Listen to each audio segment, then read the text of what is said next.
हमने अभी तक सबसे पहले टाइप्स ऑफ इलेक्ट्रोलाइटिक कंडक्टेंस देखी, normal conductance, specific conductance, molar conductance और इक्विवेलेंट कंडक्टेंस। सबके फॉर्मूले, यूनिट, ओके। फिर हमने मोलर कंडक्टेंस को इफेक्टेड फैक्टर्स देखे, वहीं से कोलरोज का लॉ आया, कोलरोज के एप्लीकेशंस देखे, ये सारा बेसिक पढ़ा। क्लियर? अब हम स्टडी करते हैं इलेक्ट्रोकेमिस्ट्री में। बेसिकली हम जानते हैं कि इलेक्ट्रोकेमिस्ट्री का मीनिंग ही होता है कि स्टडी ऑफ सेल, जो कन्वर्ट करते हो electric energy in chemical energy and chemical energy in electric energy. तो पहला हम सेल स्टडी करने जा रहे हैं जिसका नाम है इलेक्ट्रोलाइटिक सेल। ठीक है, इलेक्ट्रोलाइटिक सेल। ओके, आपसे मैं कहूं सबसे पहला फर्स्ट होगा इलेक्ट्रोलाइटिक सेल, जो क्या वर्क करता है या डेफिनेशन बोलो एक ही बात होता है। ये इलेक्ट्रिक एनर्जी को किस में कन्वर्ट करता है बोलो? केमिकल एनर्जी में। ठीक है, किसको किस में कन्वर्ट करता है? इलेक्ट्रिक एनर्जी को केमिकल एनर्जी में। ठीक है,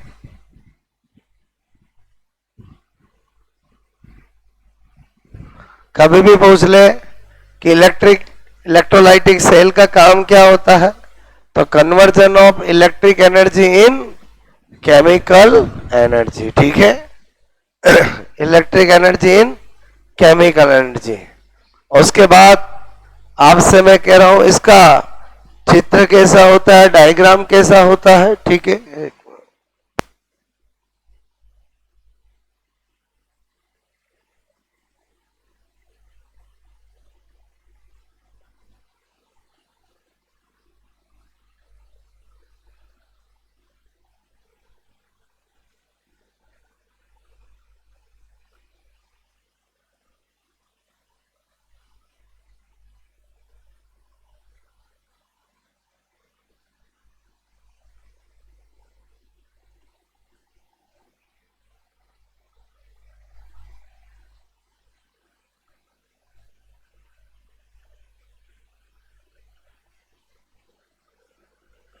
क्या आपसे मैं कह रहा हूं हमने वर्क देखा, अब अगर हम इसका डायग्राम देखें, ठीक है, तो आपको पता होना चाहिए कि इसका सर्किट कैसा होता है। इसमें क्या होता है?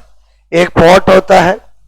ठीक है, आपसे मैं कह रहा हूं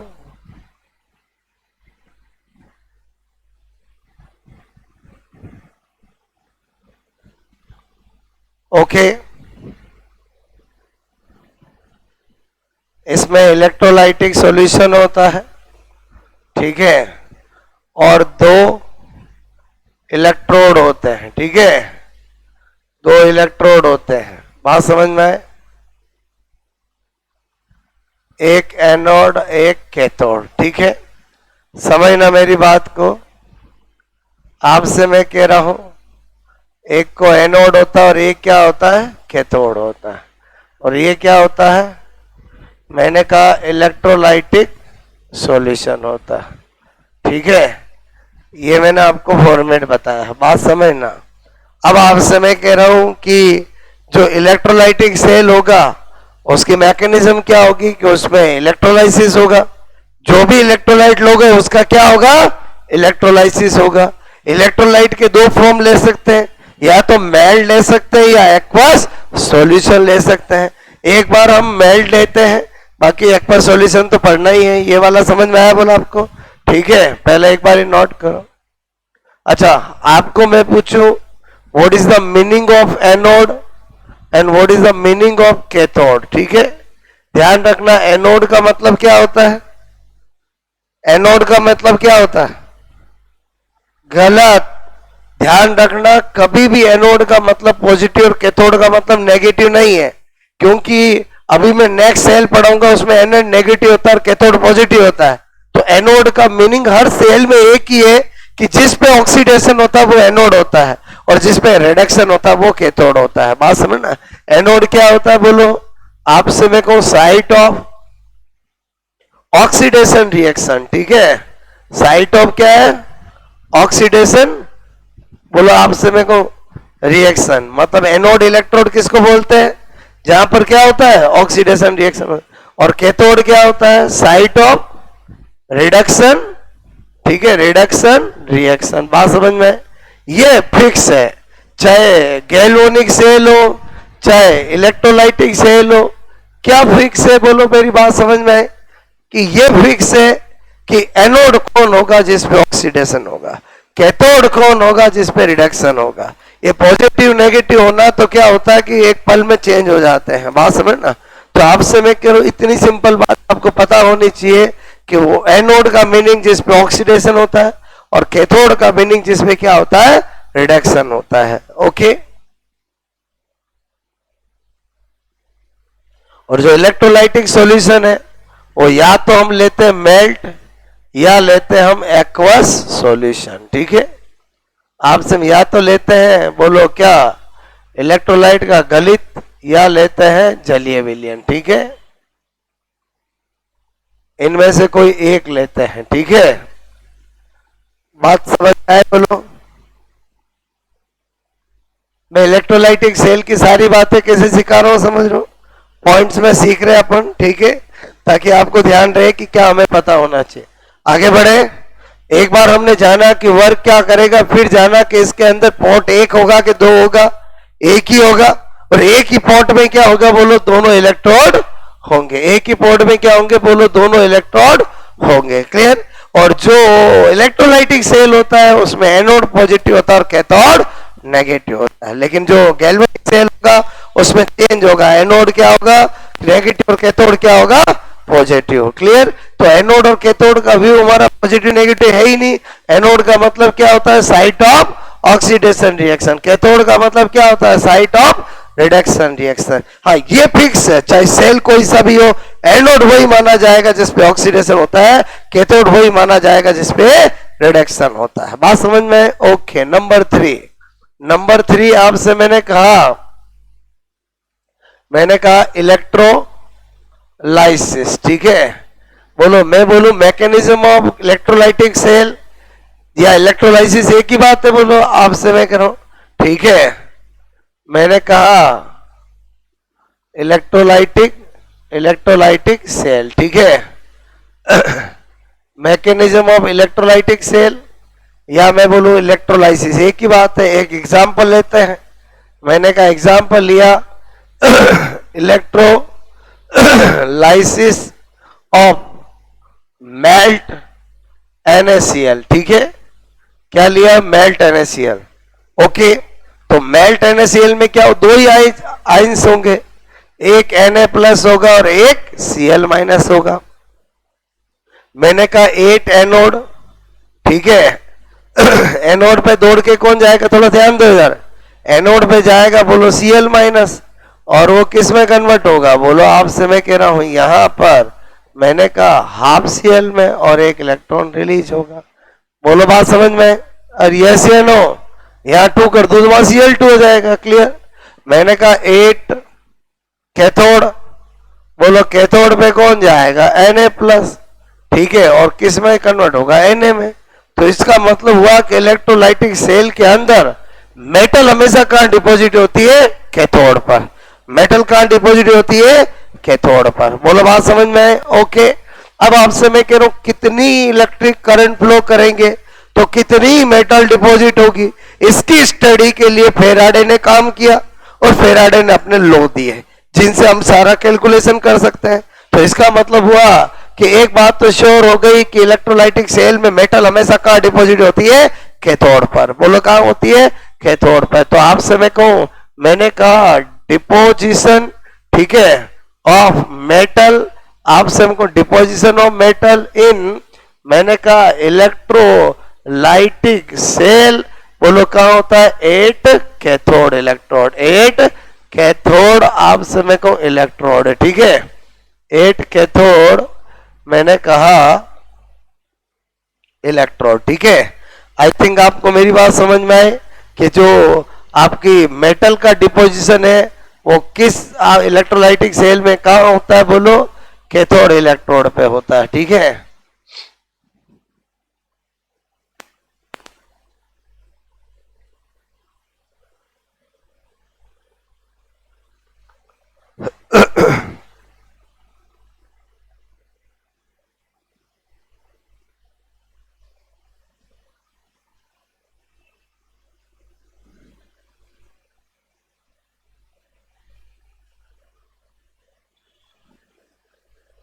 आपको मेरी बात समझ में आई? बोलो ओके।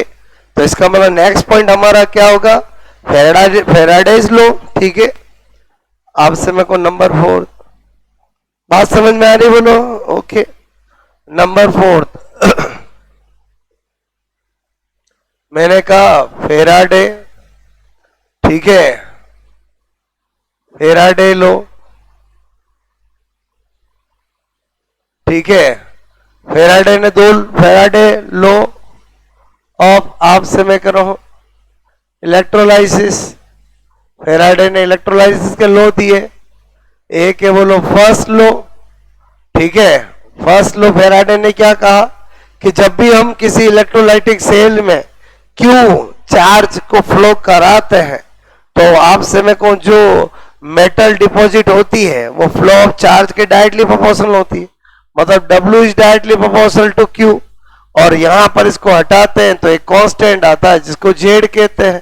तो यहाँ W क्या, Q क्या, जेड क्या? तो आपसे मैं कहूँ W तो क्या है? बोलो आपसे मैं करूं, ठीक है। मैंने कहा मास ऑफ, आपसे मैं कहूं डिपॉजिट मेटल 8 कैथोड। बोलो बात समझ में? 8 कैथोड। बोलो क्या समझे? बोलो mass of deposit metal 8 cathode. Q क्या है? बोलो flow charge in electrolytic cell. बोलो आपसे मैं करूं फ्लो चार्ज, आपसे मैं करूं इन इलेक्ट्रोलाइटिक सेल। और जेड क्या है? कांस्टेंट, जिसको बोलते हैं इलेक्ट्रोकेमिकल इक्विवेलेंट। बोलो इलेक्ट्रोकेमिकल क्या कहते हैं? बोलो इक्विवेलेंट, ठीक है। बोलो आपसे हम क्या कहते हैं? इलेक्ट्रोकेमिकल इक्विवेलेंट, ठीक है। मेरे कहने मतलब क्या कहते हैं? विद्युत रासायनिक तुल्यांक। क्लियर? ओके। फिर क्या पता चला? इधर देखो, ये जो जेड होता है, मेरी बात को समझना, ये जेड जो होता है वो E अपॉन 96500 के इक्वल होता है। तो इसका मतलब E क्या है और ये 90500 कूलाम क्या है, ठीक है। तो आपसे में E तो क्या होता है? Equivalent weight A of deposited metal. आपसे में को इक्विवेलेंट, आपसे मैं करूं वेट, ठीक है, ऑफ, आपसे मैं करूं डिपॉजिट मेटल, ठीक है। डिपॉजिट मैंने कहा मेटल, ठीक है। मतलब जो भी जमा हो रही है, डिपॉजिट हो रही है मेटल, उसका इक्विवेलेंट वेट है। और 96500 क्या है? बोलो आपसे मैं कहूं चार्ज ऑफ 1 मोल, आपसे मैं कहूं इलेक्ट्रॉन, जिसको 1 फेराडे भी कहते हैं। क्या कहते हैं? बोलो 1 फेराडे, ठीक है। और ये जो होता है वो वेरी वेरी इंपॉर्टेंट।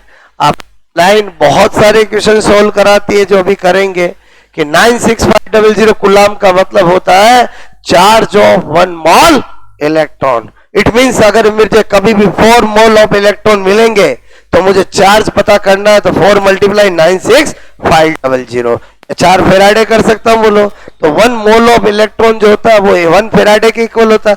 1 फेराडे कुलाम में किसके इक्वल होता है? 96500 कुलाम के इक्वल होता है। क्वेश्चंस करेंगे अभी, पहले इतना समझ में आया? बोलो ओके। थोड़ा आगे देखो, इधर देखो, आपसे मैं करूं इतना मैंने बताया आपको, क्लियर? देखो मेरे कहने का मतलब है जेड इज, आपसे मैं कह रहा हूं W इज इक्वल टू क्या है? बोलो जेड क्यू। इतना तो समझ में आया? बोलो। और फॉर्म बनाते हैं। मैंने कहा मैं क्या कर सकता हूं, इसी को बोलो E अपॉन 96500 क्यू लिख सकता हूं। ओके। मैंने कहा यहां पर I इज इक्वल टू क्या होता है? Q by T. इसका मतलब हुआ जहां Q है मैं आई टी लिख सकता हूं। W is equal to Z I T.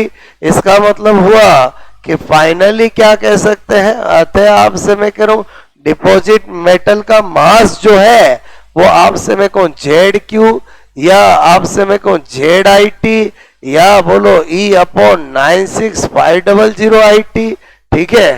बोलो 96500 आई टी। डिपेंड करता है क्या इंफॉर्मेशन गिवन है, उसके अकॉर्डिंग काम करेंगे। आई क्या है? करंट। टी क्या है? टाइम।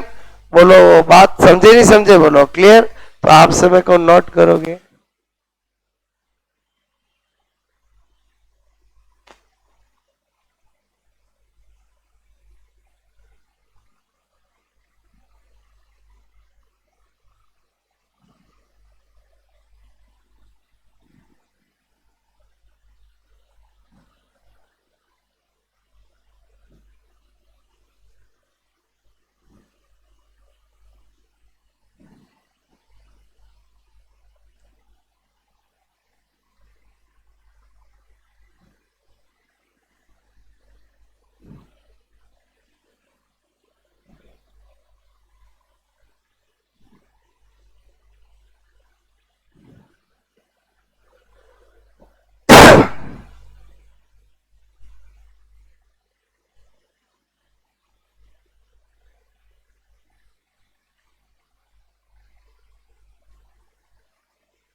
आई थिंक आपको मेरी बात समझ में आ रही, बोलो।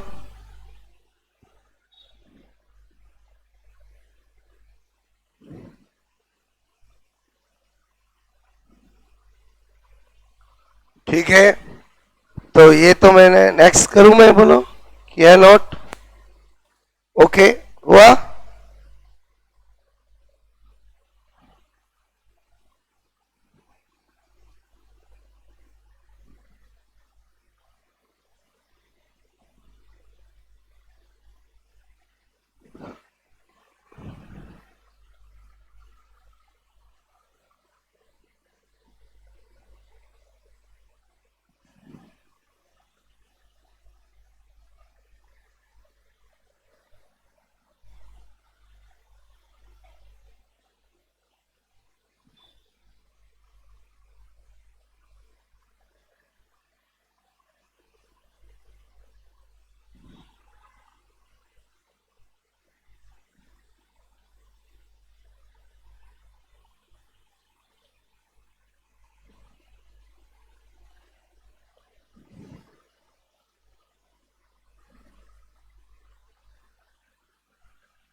ठीक है, अब क्वेश्चंस बनते हैं अलग अलग तरह के, बात समझो ना।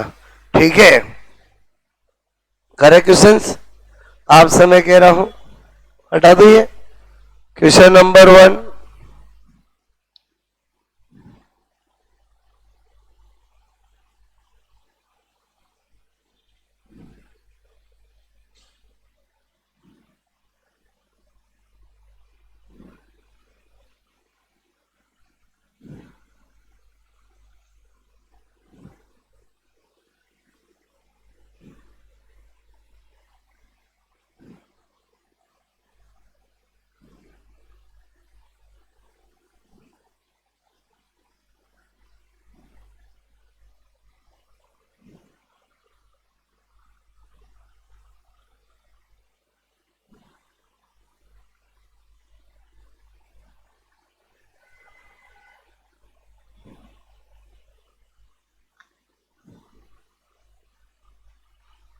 if 5 ampere current flow, ठीक है, in Ni NO3 whole equals to electrolytic solution cell, ठीक है, इलेक्ट्रोलाइटिक सॉल्यूशन सेल, ठीक है, electrolytic solution cell for 20 minute, 20 minute, ठीक है। Find out deposit mass of nickel metal, deposit mass of nickel metal, ठीक है, एट प्लेटिनम, ठीक है, इलेक्ट्रोड, ठीक है, गिवन है एटॉमिक मास ऑफ Ni 58 आपसे मैं कह रहा हूं 58.7, ठीक है, ग्राम पर मोल, ठीक है। पहले आप करो फिर मैं बताता हूं आपको। ऑप्शन से हमारे ए 1.824 ग्राम, बी 18.24 ग्राम, ठीक है, सी 1824 ग्राम, डी 0.182 ग्राम, ठीक है। आप पहले करो 1 मिनट, फिर मैं बताता हूं।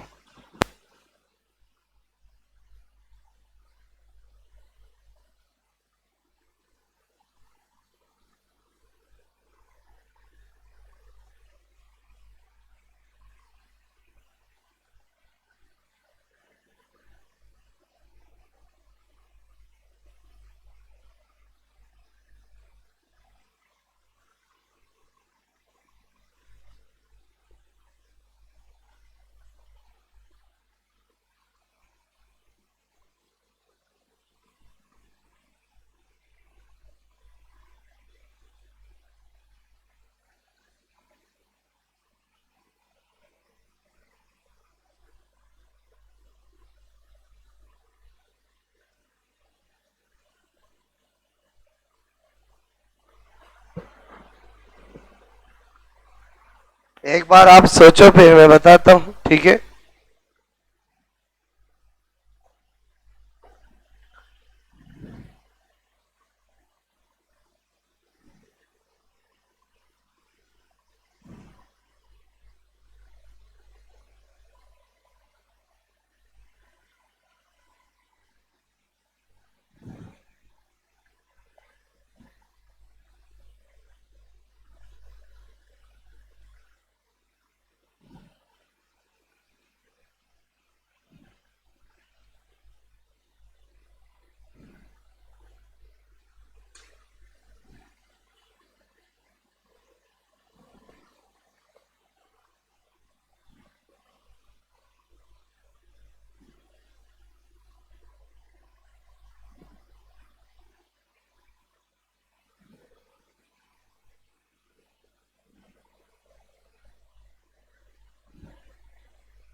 ठीक है, 1, बोलो क्या होगा। इधर देखो, जैसे ये फॉर्मूला मिला, ये तो पता चल गया, डब्ल्यू पूछा, ई अपॉन 96500 आई टी, ये भी लगेगा, ये पता चल गया। आपको गिवन है ई, आपसे देखा ई निकालने के लिए क्या करना पड़ेगा, निकिल में +2, यानी मेरे को पता चल गया ई इज इक्वल टू क्या होता है, मॉलिक्यूलर वेट या atomic mass divide by valency factor. तो मैंने देखा इसका 58.2 डिवाइड बाय 2 होगा वैलेंसी फैक्टर, 2 होगा वैलेंसी फैक्टर। ओके, बोलो आपसे देखो, ये जो मैंने 2 सिखाया वो कितना काम का है बोलो। मैंने कहा यहां पर लिख दूं मैं 58.7 डिवाइड बाई 2, 96500, ठीक है। आई कितना दे रखा है, 5 एम्पियर। टाइम कितना दे रखा, 20 मिनट। मुझे 60 से मल्टीप्लाई करना पड़ेगा, क्योंकि मेरा जो गुलाम होता है वो तो सेकंड वाले में होता है। तो इसका मतलब हुआ अब मुझे इसको कैलकुलेशन करके टिक करना है। बोलो अब कैलकुलेशन आपको करनी आनी चाहिए। तो आपसे मैं कहूं यहां पर ये 0 और ये 0 ये कट हो गए। बोलो बात समझ में है, यस या नो। मैंने कहा ये 5 10 हो गया है, 2 से 2 काट तो ये 10 करके इस पॉइंट को हटा दो। तो आपसे मैंने कहा कि ये 5 8 7, और मेरी बात को समझ रहे बोलो, ठीक है। बोलो आपसे मैं करूं 5 10, ये हट गया बोलो, ठीक है। बोलो मेरी बात समझे बोलो।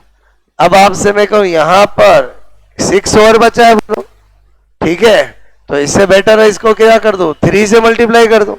ये हुआ 3 और ये हुआ 965। देखो मैं कई कैलकुलेशन करने गया, इधर ध्यान देना, इतना किया मुझे आंसर पता चल गया।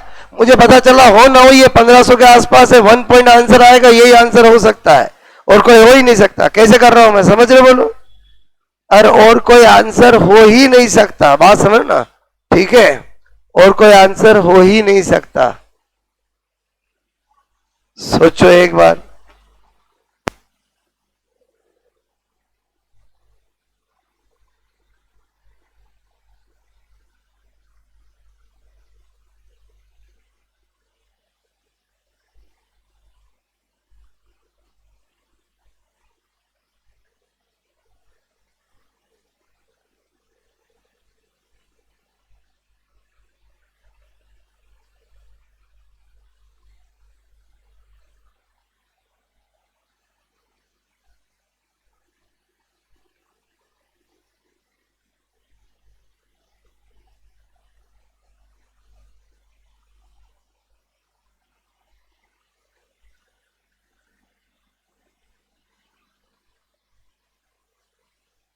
अब मेरा तरीका समझ रहे नहीं समझ रहे बोलो। मैं क्या कहना चाहता हूं कि कैलकुलेशन अननेसेसरी होती ही नहीं है।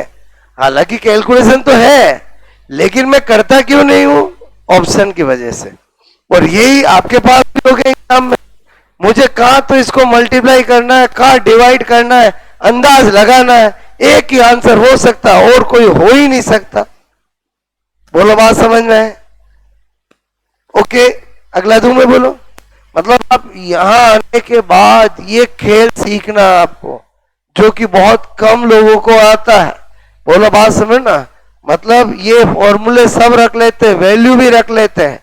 प्रॉब्लम कहाँ आती है स्टूडेंट को फिजिक्स के अंदर, कि वो ये कैलकुलेशन में फंस जाते हैं। और जबकि मैं क्या सोचता हूँ, कैलकुलेशन करनी ही नहीं होती ऑब्जेक्टिव में, किसकी हेल्प लेनी होती है, ऑप्शन की। क्लियर? वहां पहुंच जाओ और पहुंचने के बाद आप उस पर ध्यान दो। अगर बहुत अच्छा क्वेश्चन तब होगा जब 1 और 1.5 ऐसा होगा, बट ऐसा रेयरली होता, मैं आपको बता दूं। बात समझ ना। बोलो ऑप्शन जनरली ऐसे ही आते हैं तो अपना काम हो जाएगा। मुझे जैसे ही पता चला यार 1 पॉइंट ही होगा, बस एक विधि का और कोई मुझे करने की जरूरत ही नहीं है। बोलो बात समझ ना। ओके, आई थिंक समझे बोलो मेरी बात। और फिर भी कोई 1.82 लाख के भी टिक करेगा तो टाइम वेस्ट कर रहा है, क्योंकि पहले ही जब टिक ऐसे ही किया जा सकता है। मैं इसको बिना सोल्व किए बता दूं कि यही आएगा। अरे बोलो आएगा कि नहीं आएगा, बोलो। क्लियर? बात समझ? अगला दो करूं ना। मैंने थोड़ी बता दी, अब मैं क्वेश्चंस करा रहा हूं, क्योंकि आपको थोड़ी तो मैंने कहा सबको याद है क्या, एक फॉर्मूला ही तो है। आज फेराडे लो सेकंड लो है, क्या है बोलो, Q is equal to Z I T, या E अपॉन 96000 यही है। ओके, इसी पे क्वेश्चन आएंगे। ठीक है, क्वेश्चन नंबर 2 दू मैं बोलो, क्वेश्चन नंबर 2। ठीक है,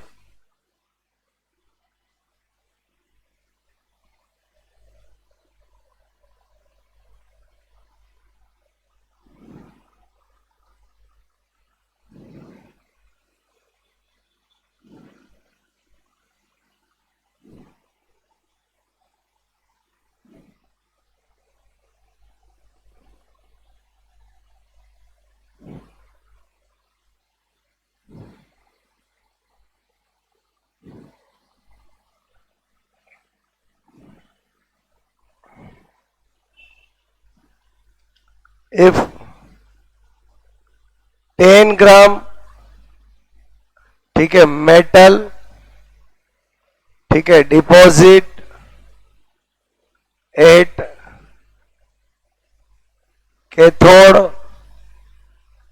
इलेक्ट्रोड, ठीक है, इलेक्ट्रोड, ठीक है, इलेक्ट्रोड, इफ 5, आपसे मैं कह रहा हूं, ठीक है, 5 एम्पियर, ठीक है, करंट, 5 एम्पियर करंट, ठीक है, फ्लो, ठीक है, in cell, in electrolytic cell, electrolytic cell for 30 minute, 30 minute. Clear?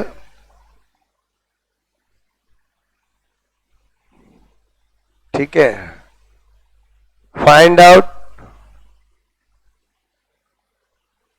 ठीक है, find out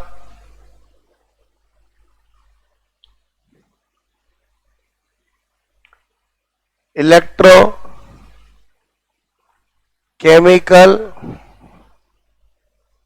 equivalent, find out electrochemical equivalent, ठीक है, find out value of electrochemical equivalent. ठीक है, आपसे मैं कह रहा हूं इन AgNO3, ठीक है, सॉल्यूशन, बोलो आपसे मैं कहूं सॉल्यूशन सेल, ठीक है, AgNO3 इलेक्ट्रोलाइटिक सॉल्यूशन सेल, ठीक है। ऑप्शन है 1.01, बोलो आपसे मैं करूं 11.01, 0.011, और मैंने कहा, ठीक है, 0.11। ठीक है, आपको ये तो पता चल गया क्या पूछा आपसे, जेड पूछा है। कैलकुलेशन का गेम है और कुछ नहीं है। बात समझ ना, आप करो इसको।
किया कैलकुलेशन, क्या आया?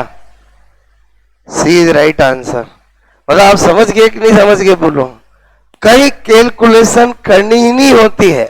मतलब मोस्ट ऑफ स्टूडेंट इसलिए डरते हैं, उनको लगता है इतनी बड़ी कैलकुलेशन हम क्या करेंगे। लेकिन मैं कहता हूं कि स्मार्ट बनो, ऑब्जेक्टिव के अंदर तो करने की जरूरत ही नहीं है।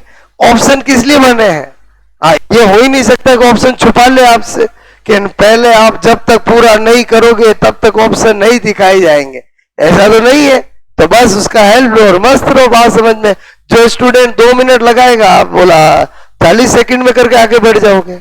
बोलो मेरी बात समझ में? इसका मतलब हुआ कि केमिस्ट्री में कोई भी क्वेश्चन हो, न्यूमेरिकल क्वेश्चन, चाहे आप सीट में करो चाहे आप यहां करो, आपका तरीका एक ही होना चाहिए कि फॉर्मूला दे सोचा, वैल्यू रखी, उसके बाद एंड रिजल्ट आकर ऑप्शन देखो, ऑप्शन से पता करो कि मुझे क्या टिक करना, दैट्स ऑल। कहीं भाग देने की, डिवाइड करने की, मल्टीप्लिकेशन करने की जरूरत नहीं। ये अपनी टेंडेंसी में लेके आओ। बोलो मैं क्या बता रहा हूं? हैबिट में लेके आओ तो अपने आप काम होगा। ठीक है, ये आपको क्या लाना पड़ेगा? बोलो हैबिट में लाना पड़ेगा। ओके, आई थिंक मेरी बात समझ में आई। बोलो आपको ठीक है? आप बताऊंगा हो गया? बोलो बोलो आपको समझ के आ गया होगा कि इसमें क्या करना पड़ेगा। कि बोलो आपसे मैं कह रहा हूं, मैंने कहा W is equal to E upon 96500। ये क्यों करूं? मैंने पूछा ही जेड है आपको और IT। ठीक है, W आपको गिवन है कितना? बोलो 10, जेड मुझे निकालना है 5 और 30 इंटू 60। बोलो बात समझ? और इसको सोल्व करना है। ठीक है, और सोल्व भी क्या करना है? टिक करना है। आपको पता चल गया कि बोलो आपसे मैं कह रहा हूं जेड इजिकल टू करना है क्या है? बोलो आपसे मैं कह रहा हूं 1 अपॉन, ठीक है, 15 इंटू 60 और इसको करना है। अरे समझे ही समझे? बोलो अगर मैं देखूं तो मुझे पहले ही पता चल गया इस जन्म में ये तो हो ही नहीं सकते। अरे बोलो बात समझ में आई नहीं? बोलो करने की जरूरत ही नहीं होती, मैं आपको बता रहा हूं। क्लियर?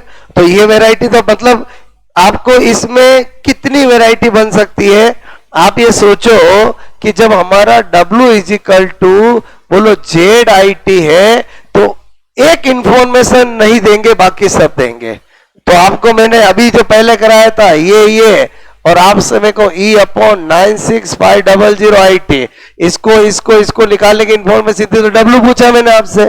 फिर मैं आपसे कहूं W दे दूं, बोलो ये दे दूं तो ये पूछ सकता हूं, या मैं ये दे दूं तो ये पूछ सकता हूं, ये दे दूं तो ये पूछ सकता हूं। बोलो होगा क्या? यही फॉर्मूला यूज करना होगा। तो आई थिंक ये वेराइटी समझ के बोलो। ओके, अब आपसे मैं कह रहा हूं आगे देखो। मैंने कहा जो मैंने एक ब्रह्मास्त्र बोला था, वेरी इंपॉर्टेंट लाइन बोली थी कि 1 फेराडे इज इक्वल टू, आपसे मैं कहूं charge of 1 mole electron is equal to 96500 coulomb. Clear? बोलो मैंने कहा था ये जो लाइन है बहुत बहुत ज्यादा इंपॉर्टेंट है। अब हम इस पे बेस क्वेश्चन करते हैं। ठीक है, क्वेश्चन नंबर 3। बोलो बात समझना, पहले मैं एक करके बताता हूं फिर आपको दूंगा। बात समझना, आपको बोलते हैं कि आपसे मैं कहूं फाइंड आउट, आपसे मैं कह रहा हूं ठीक है टोटल, आपसे मैं कहूं चार्ज, ठीक है चार्ज, आपसे मैं कह रहा हूं चार्ज, ठीक है फाइंड आउट टोटल चार्ज, ठीक है फॉर, आपसे मैं कहूं डिपोजिशन, ठीक है ऑफ 1 मोल एल्यूमिनियम 8 कैथोड। ठीक है, क्या बोला? Find out total charge for deposition of, total आपसे फाइंड आउट टोटल, ठीक है flow of charge for deposition of 1 mole electron 8 cathode. तो आप क्या करोगे? बोलो आपसे कैथोड, ठीक है by AlCl3 electrolytic solution, electrolyte, ठीक है इलेक्ट्रोलाइट, मैंने कहा सॉल्यूशन। तो मुझे एक बात बताओ कि AlCl3 होगा तो वो किस में ब्रेक होगा? बोलो Al+3 और बोलो आपसे मैं कहूं 3Cl-। क्लियर? अब मुझे एक बात बताओ, ये कैथोड पर 8 कैथोड जाएगा कौन कैथोड पर? एल्यूमिनियम +3 जाएगा। तो आपसे मैं कह रहा हूं ये एल्यूमिनियम में बदलेगा। तो ये 1 मोल, यहां पर 1 है, 1 मोल एल्यूमिनियम को डिपॉजिट के लिए कितने मोल चार्ज इलेक्ट्रॉन की जरूरत पड़ी? 3 मोल इलेक्ट्रॉन। तो आपसे मैं कह रहा हूं 3 मोल इलेक्ट्रॉन का मतलब क्या हो गया? टोटल आपसे मैं कह रहा हूं, टोटल में चार्ज की बात करूं तो मैं इसको 3 फेराडे कर सकता हूं। क्या कर सकता हूं? 3 फेराडे, क्योंकि 1 mole of electron is equal to 1 faraday. तो 3 मोल ऑफ इलेक्ट्रॉन, आपको कि सर कहां लिखा हुआ 3 मोल ऑफ इलेक्ट्रॉन? केमिस्ट्री में यही होता है, ये जितने भी नंबर्स होते हैं, स्टोइकोमेट्री होते हैं, वो मोल को रिप्रेजेंट करते हैं। तो 3 मोल ऑफ इलेक्ट्रॉन का मतलब 3 फेराडे। अगर ऑप्शन 2 फेराडे, 3 फेराडे, 4 फेराडे तो कोई दिक्कत नहीं, लेकिन अगर गुलाम में दे रखा हो तो 3 इंटू 96500 गुलाम, और इसको क्या कर लेंगे? मल्टीप्लाई कर लेंगे। बोलो बात समझ में? अपन क्यों करें? अपन मल्टीप्लाई, सामने ऑप्शन होगा तो हम कर लेंगे। बोलो पहले बताओ, ये वेराइटी समझ में आई? अब मैं दूंगा आपको, बोलो ठीक है।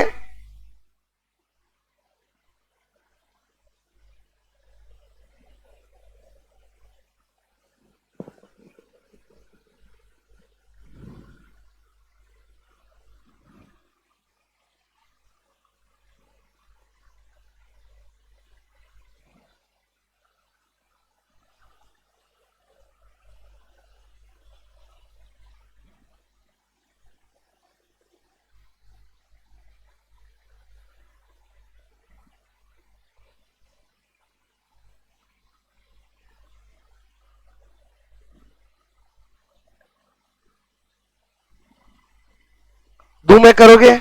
अच्छा, इसमें एक बात ध्यान रखनी है, ये तो चलो ठीक है, सीधा सीधा था। मैं यहां पर आपको सपोज दैट 1 मोल एल्यूमिनियम की जगह मैं बोलता कि बोलो 27 ग्राम एल्यूमिनियम डिपॉजिट करना, तो भी 1 मोल ही होता।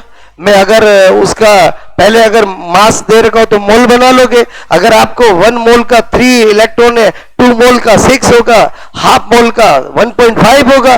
जितना मेरा बोलो मोल ऑफ इलेक्ट्रॉन आएगा उतना मेरा फेराडे होगा, उतना बोलो मैं 96500 से मल्टीप्लाई करके कर लूंगा। बोलो बात समझ में? कभी भी आपकी टेंडेंसी पहले ये निकालने की होने की, कुलाम में तो वैसे ही निकाल लेंगे, क्योंकि आपको याद होना चाहिए ये वाली लाइन जो मैंने बताई है कि 1 फेराडे इज इक्वल टू बोलो charge of 1 mole electron is equal to बोलो इक्वल टू 96500 कुलाम। बोलो दू में बोलो ओके। इस वेराइटी के अच्छे क्वेश्चन बनते हैं। पहले मैं आप दे रहा हूं, पहले बता रहा हूं, आप करना ठीक है।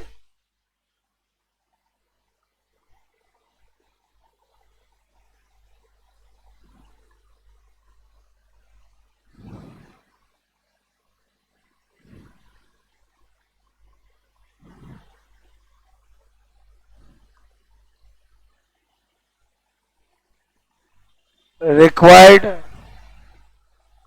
ठीक है, चार्ज इन कुलाम, ठीक है, फॉर 46 ग्राम Na, ठीक है, डिपोजिशन, ठीक है, 46 ग्राम NaCl डिपोजिशन, ठीक है, deposition in NaCl electrolytic cell, ठीक है। पहले आप करो फिर मैं बताता हूं, करो।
क्वेश्चन समझ में आया बोलो आपको? Very simple.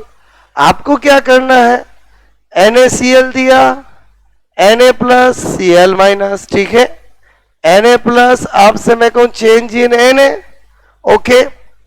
अब हमें ये तो पता चल गया 1 मोल के लिए 1 मोल इलेक्ट्रॉन, लेकिन हम पहले देखे हमें किसके लिए पूछा, 46 के लिए, ठीक है। तो आपसे मैं कह रहा हूं हम क्या कर सकते हैं, ठीक है। 46 का मतलब कितना हो गया बोलो, 2 मोल।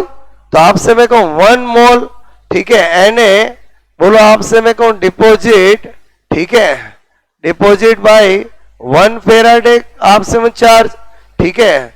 सो इसलिए 2 mole Na, 2 mole Na deposit by 2 faraday charge, ठीक है। 2 फेराडे का मतलब अगर ऑप्शन में 2 फेराडे बोलो 4 फेराडे ऐसा देने को तो भी कर सकते हैं, अदरवाइज गुलाम में पूछा है तो 96 पर गुलाम कर सकते हैं।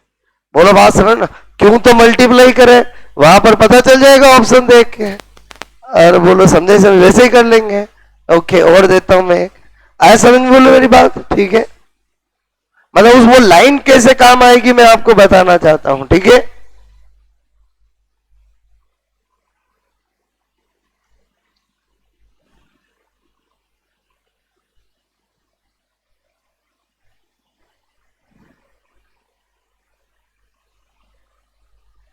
क्वेश्चन नंबर 5,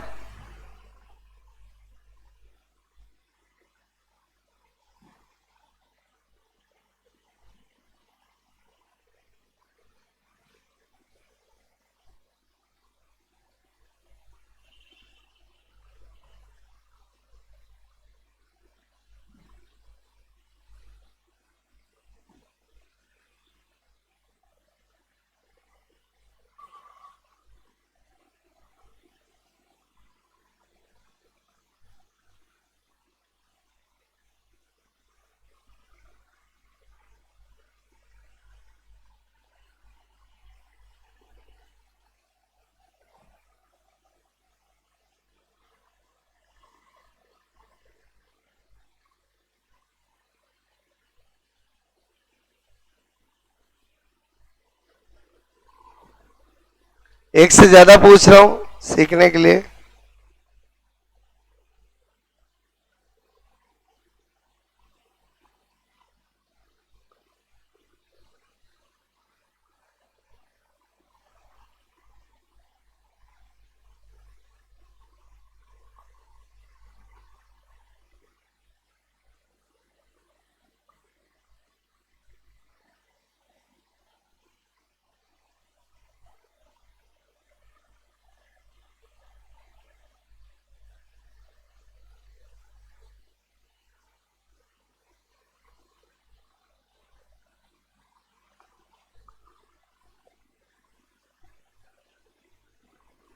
आपको क्वेश्चन समझ में आया बोलो?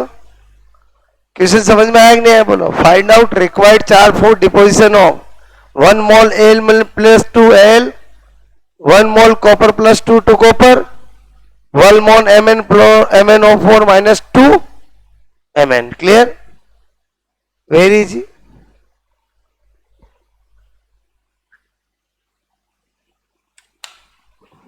तीन पूछे मैंने आपसे।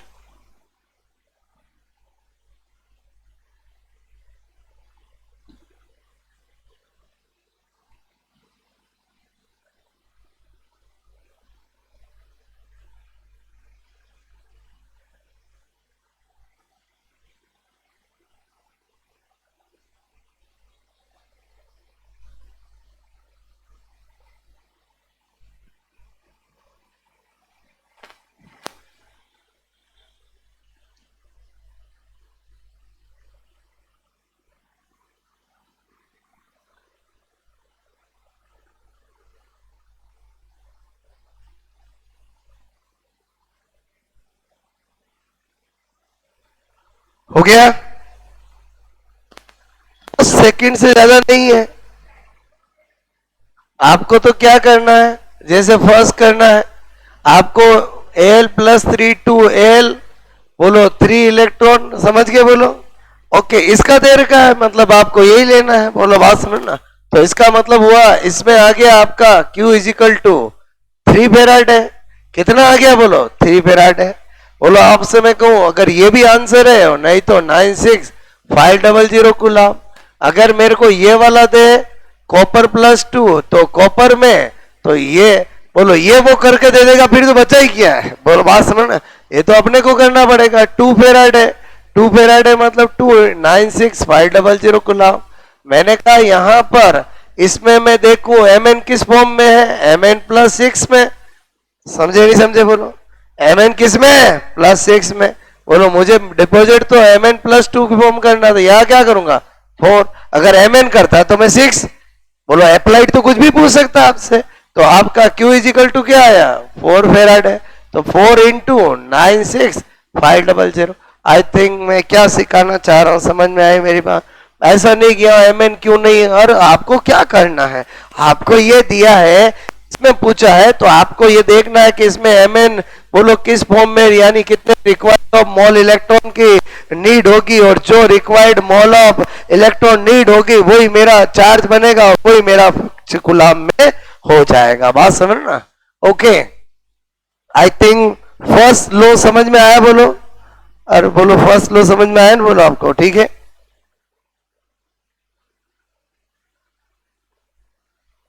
Okay, now second law of Faraday, second law of Faraday, ठीक है। आपसे मैं कहूं सेकंड लॉ, ठीक है, ऑफ फेराडे, ठीक है। पहले हमने देखा first law of Faraday, second law of Faraday, दोनों इलेक्ट्रोलाइसिस के लिए दिए गए हैं। फेराडे के लॉ किसके लिए दिए गए? इलेक्ट्रोलाइसिस के लिए। पहले ही हमने बोला था कि जो इलेक्ट्रोलाइटिक कंडक्टेंस या इलेक्ट्रोलाइटिक, उनमें हम फेराडे लॉ लगाते हैं। क्लियर? अब फेराडे कहता है अपने फर्स्ट लॉ में कि 1 सेल के अंदर, अब ये बात करता है 2 सेल में, अगर हम 2 सेल को सीरीज में कनेक्ट करते हैं, 2 इलेक्ट्रोलाइटिक सेल को क्या करते हैं? सीरीज में कनेक्ट करते हैं। सीरीज में कनेक्ट करने का मतलब करंट चार्ज सेम फ्लो होगा। तो आपसे मैं कह रहा हूं, मैंने कहा इफ 2, आपसे मैं कहूं इलेक्ट्रोलाइटिक सेल, इलेक्ट्रोलाइटिक सेल बोलो कनेक्ट, आपसे मैं कह रहा हूं, ठीक है, कनेक्ट इन, आपसे मैं कहूं सीरीज, ठीक है, कनेक्ट इन सीरीज। तो जैसे ही सीरीज में कनेक्ट करेंगे वैसे ही क्यू क्या हो जाएगा? बोलो सेम हो जाएगा। क्यू सेम होते इधर ध्यान दो, W इजिकल टू क्या होता है? Z Q. तो W डायरेक्टली प्रोपोर्शनल टू क्या हो जाएगा? जेड हो जाएगा। जेड हम जानते हैं क्या होता है? बोलो जेड होता है E/96,500। इसका मतलब W डायरेक्टली प्रोपोर्शनल टू क्या हो जाएगा? E हो जाएगा। तो फेराडे कहता है कि जब भी 2 सेल को हम सीरीज में कनेक्ट करते हैं तो उनके कैथोड पर जो भी अमाउंट डिपॉजिट होगी मेटल्स की, वो उनके इक्विवेलेंट वेट के रेशियो के इक्वल होगी। बोलो आपसे मैं को किसके इक्वल होगी? बोलो ratio of equivalent weight of deposit metal. बोलो बात समझ में आए? तो इसमें जब भी क्वेश्चन आएगा 3 इंफॉर्मेशन गिवन होगी, 4th इंफॉर्मेशन आपको फाइंड आउट करनी है। तो सेकंड लॉ में तो सीधे ही क्वेश्चन आ सकते हैं। हाँ, यह जरूर है कि E1 E2 आपको करना आना चाहिए। E1 E2 करने के लिए वैलेंसी फैक्टर देखना पड़ेगा, क्योंकि E1 भी क्या होगा? बोलो आपसे मेरे को एटॉमिक मास, ठीक है, of metal divide by valency factor. बोलो E2 भी क्या होगा? बोलो एटॉमिक मास आपसे मैं करूं of metal divide by valency factor. Examiner ये देगा आपको, ये थोड़ी देगा। बोलो बोलो मेरी बात। और वैलेंसी फैक्टर निकालना सिखाया मैंने आपको, करे क्वेश्चन। बोलो इसका मतलब हुआ इसमें आपको कितनी इंफॉर्मेशन गिवन होगी? 3 इंफॉर्मेशन गिवन होगी, 4th आपको फाइंड आउट करना है। ओके,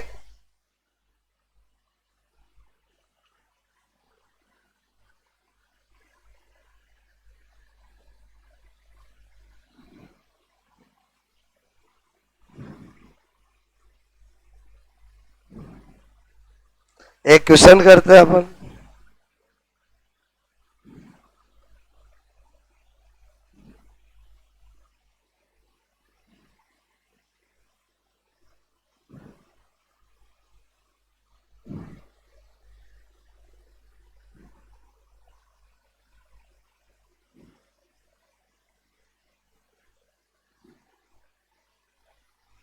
करें? ठीक है, बात समझ में आई? बोलो क्वेश्चन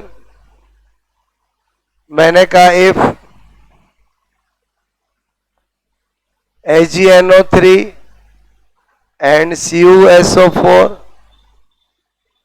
इलेक्ट्रोलाइटिक सॉल्यूशन सेल, ठीक है, सेल कनेक्ट इन सीरीज, ठीक है, then connect in series, then 0.72 gram Ag deposit, ठीक है, आप समय को डिपॉजिट एट कैथोड इलेक्ट्रोड, ठीक है, फाइंड आउट,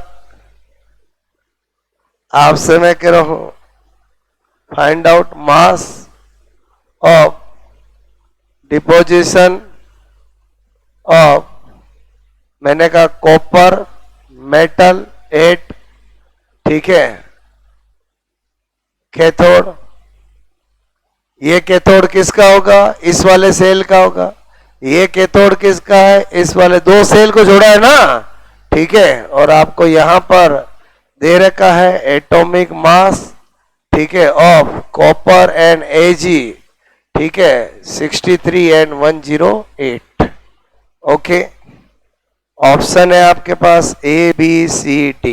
क्वेश्चन समझ में आया कि नहीं आया, अरे बोलो समझे कि नहीं समझे, ओके, जितनी इंफॉर्मेशन एग्जामिनर को देनी चाहिए उतनी वो दे चुका है, आपसे मैं कह रहा हूं, ठीक है,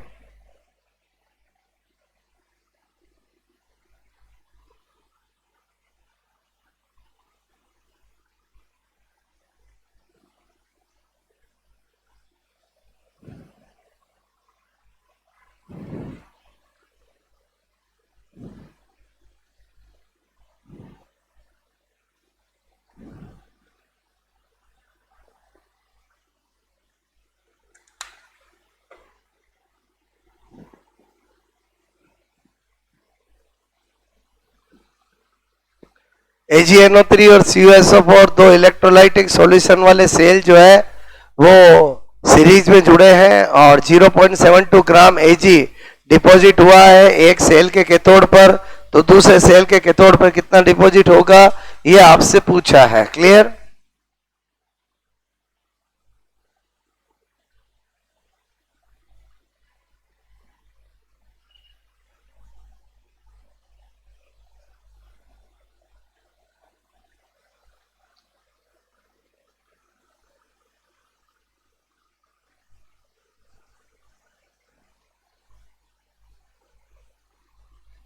कैलकुलेशन का खेल है,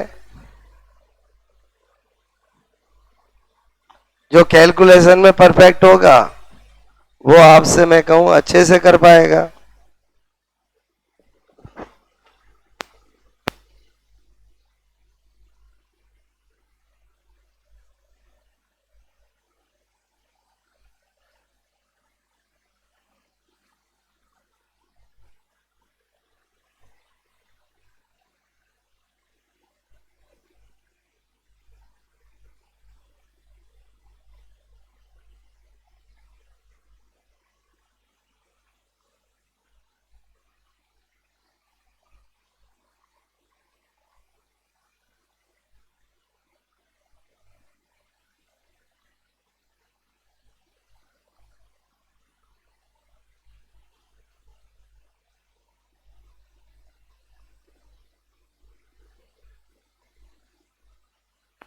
क्या होगा बोलो, बी इज राइट आंसर, मतलब आप तरीका सीख जाओ कैलकुलेशन का।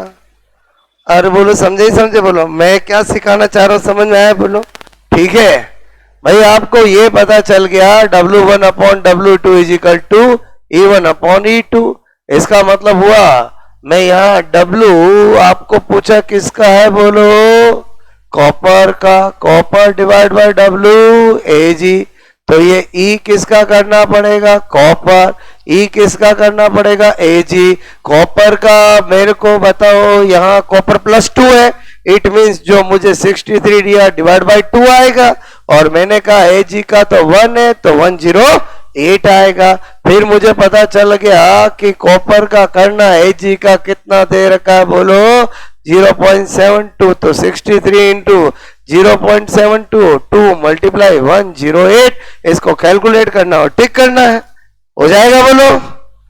और यस या नो? आई थिंक मैंने आज क्या सिखाया आपको, अभी मैंने इलेक्ट्रोलाइटिक सेल में बोलो मेन चीज फेराडेलो सिखाया। क्लियर? आगे कहानी को बढ़ाएंगे 5 मिनट।